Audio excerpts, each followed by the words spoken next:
नाज़रीन खैरपुर में ख़बर शामिल कजे थी। खैरपुर में गर्मी पद 45 डिग्री सेंटीग्रेड ताईं पहुंचण ऐं केतिरनि ई इलाइक़नि में डिघी लोड शेडिंग बावजूद शहरी वॾे अंग में तफ़रीह लाइ वाटर पार्कनि जो रुख करे रहिया आहिनि। वधीक ॾिसूं था इन हवाले सां आगा यूसुफ शिराज़ी हिन रिपोर्ट में।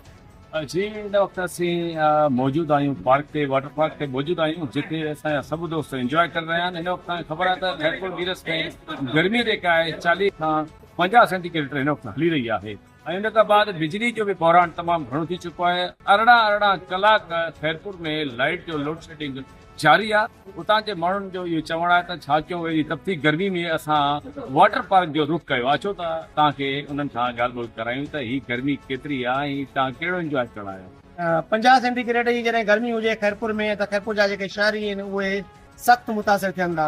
हिकु त बिजली जी जेकी लोड शेडिंग आहे उहा तमामु घणी आहे ऐं तक़रीबन खैरपुर जा अधु खां वधीक ट्रांसफार्मर उहे सड़िया पिया आहिनि। सो खैरपुर जे शहर ने पंहिंजे जेके स्विमिंग पूल आहिनि उन्हनि जे तरफ़ पंहिंजो रुख कयो आहे ऐं असां बि अॼु हिते ई अहिड़े नमूने दोस्तनि सां गॾिजी करे गर्मीअ खां बेज़ार थी करे अॼु असांखे हिते स्विमिंग पूल में आया आहियूं। दोस्तनि सां इंजॉय था कयूं पिया गर्मीअ खे जेको आहे ख़तमु करण जे लाइ।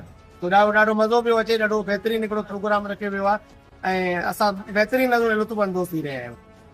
गर्मी ॾिसो था पूरे खैरपुर में पूरे सिंध में जेको आहे त 50 खां 51 सेंटीग्रेड जेको आहे वधी वई आहे। इन जे करे सॼा दोस्त जेके असां खैरपुर जा शहरी ख़ासि ते आया आहियूं ॾींहं जे लाइ गर्मी खां बचण जे लाइ बहितरीनु जेको आहे त पूल पार्टी रखी वई आहे।